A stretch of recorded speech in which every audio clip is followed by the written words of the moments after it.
Question answer, chapter 14, class 8th. Very short answer type question. Question number 1.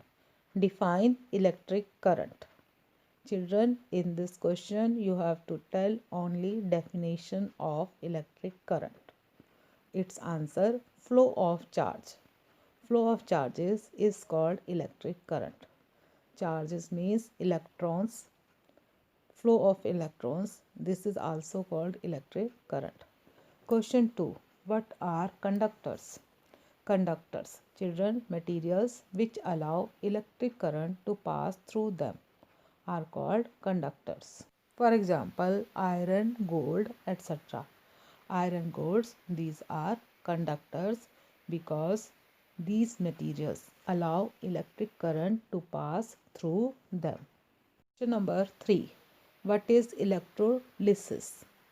The chemical decomposition of a liquid or solution while passing an electric current. This is called electrolysis. When a liquid or solution chemically decompose means break down into its constituents on passing electric current, then this process is called electrolysis.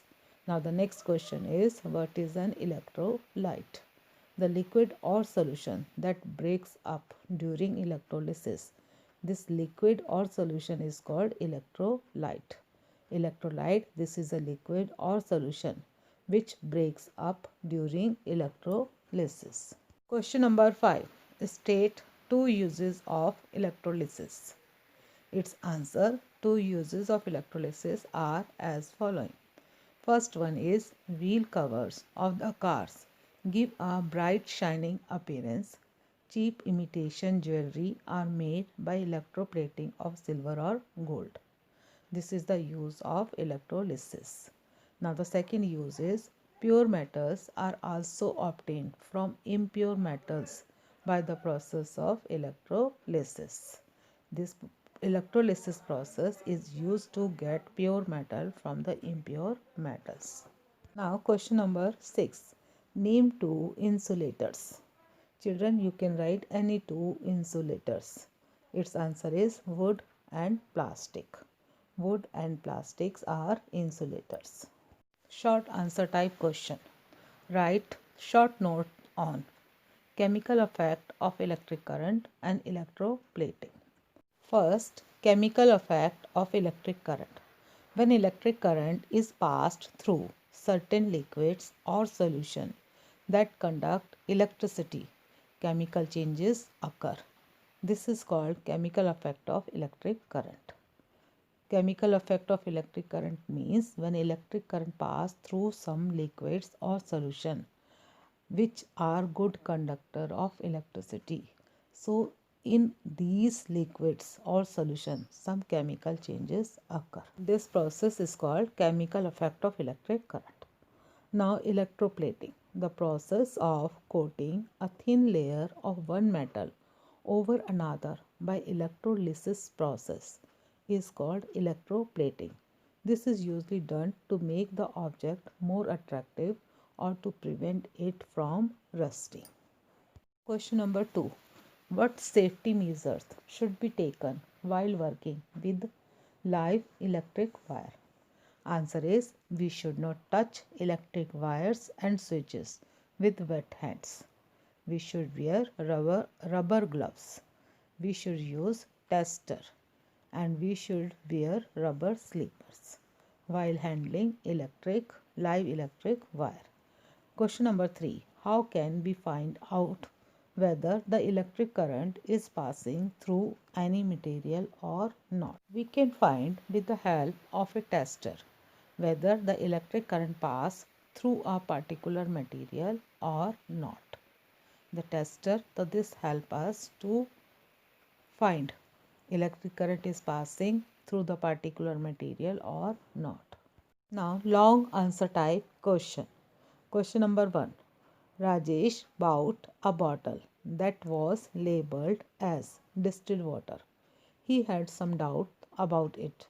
Now draw and explain what test he could use to solve this problem. Very simple question. Now the answer is, to check the distilled water, Rajesh should do the following activity. He will take distilled water, a beaker, tester, bulb, battery and copper wire. He will take some distilled water in the beaker and will use the tester to test the conductivity of distilled water.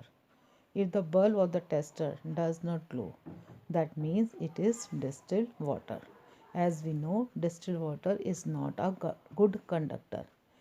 It becomes conductive when we add some acid or base or some salt in it. Because distilled water is a pure, very pure form of water and does not conduct electricity. Children, you are seeing diagram. In the diagram, the two ends of the wire, these are dipped in the distilled water, and the wires are connected with battery and the bulb, but the bulb is not glowing. It indicates distilled water is not a conductor. Question number 2. Differentiate between conductors and insulators, giving two examples of each. Now, conductors, materials which allow electric current to pass through them. For example, silver, gold, acid, iron, tap water, etc. These all are conductors because these allow electric current to pass through them. Insulators, materials which don't allow electric current to pass through them. So they are called insulators. Examples are leather, cotton, mica, paper, wood, plastic, distilled water, etc. These all materials don't allow electric current to pass through them. Question number 3. How can you electroplate an iron spoon with copper? Explain with the help of a circuit diagram. We will dissolve some crystals of copper sulfate in some water taken in glass jar. Now we will take the iron spoon and copper rod. We will pass the current in the circuit by closing the switch. We will dip iron nail and copper rod in the solution. After some time, we will see the portion of the iron spoon dipped in the solution gets coated with a layer of copper. Children, here you are seeing a pic of electroplating. Copper is electroplated over the iron object. Question 4. Electricians wear rubber sandals or shoes or rubber hand gloves while working. Why? Electricians wear rubber sandals or shoes or rubber hand gloves while working because rubber is an insulator and protects electricians from getting electric shock.